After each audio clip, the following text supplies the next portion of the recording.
example inta aan life kala keenin gabadhan inta la waco nimanka reexaajiyo oo telefoon loo diro haddii la oran lahaa waryaada gabadhaanan haynaa in ka cabanaysa ka garbaxa oo haddii aadna ka garbixin anigu gabadhaas Soomaaliya horgeey doonaa waxbaan u raadi doonaa ma waxay kula tahay inaysan arrintaas gal lahayn wallahi waa gal lahayn oo billahi waa gal lahayn oo talla waa gal lahayn laakiin waxa soo dhan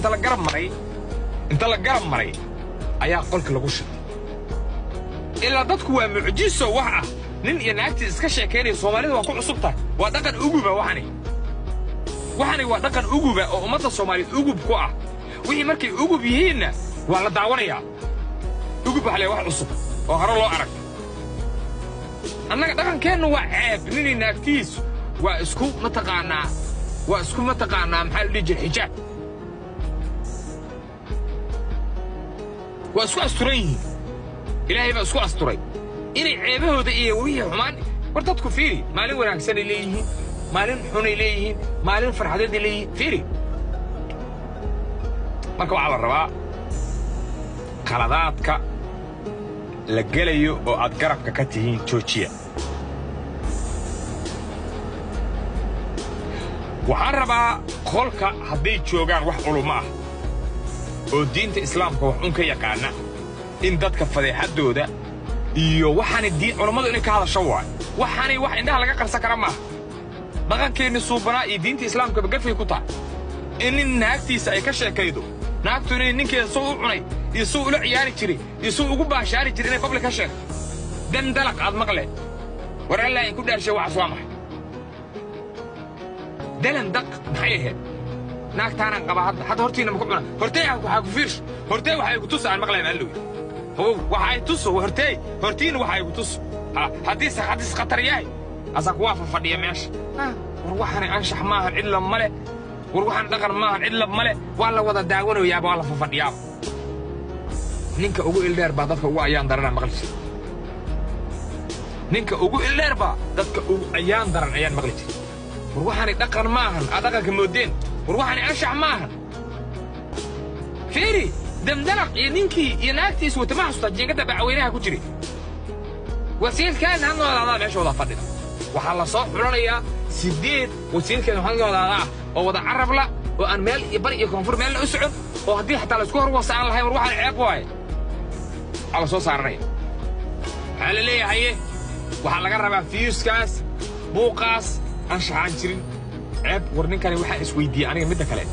ilmuu dhalay ilmahani mustaqbalay leeyihiin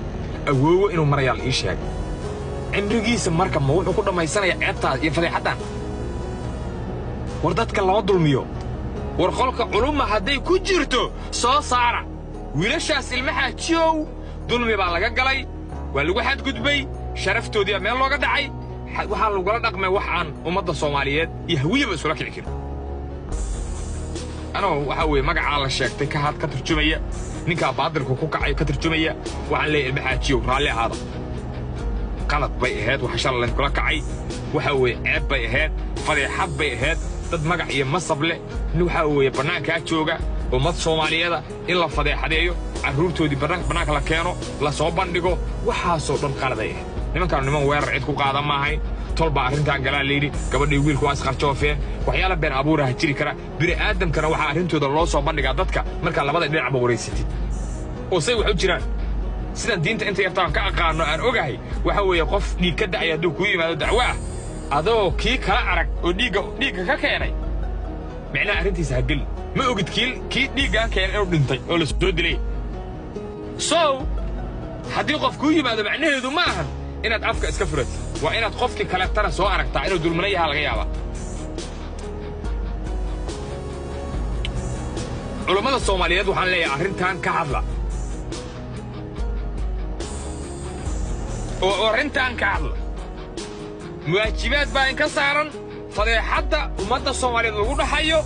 heeraha la wacayo gabdhaha public la keenayo ka sheekeynaya nimankoodu intuu balcoodu leekaa inuu dhuudhuub ahaa inuu balbalaar ahaa inuu damayay inuu galayay waxa laga sheekeynaya wax loo dulqaadan kara ma anshax xumatii ugu dambeeyaan marayna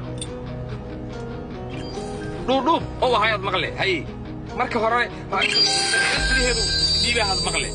war ilaahay ou qoorna balaayaha noog